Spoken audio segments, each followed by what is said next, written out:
तुम सबको इस दावत में शरीक बहुत मेहमानों का ख्याल रखना है। बहुत खास मेहमान आ रहे हैं और आज जुमेरात का दिन है, बहुत खास दिन है।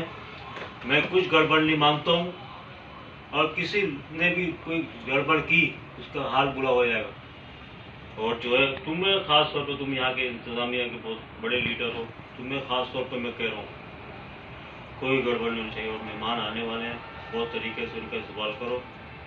और मैं जो हूँ आने वाले, वो बादशाह साहब आ गए, फोटो पीछे हो थोड़ा।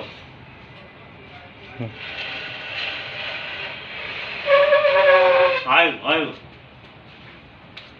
आए आए, रास्ता को पीछे हो थोड़ा।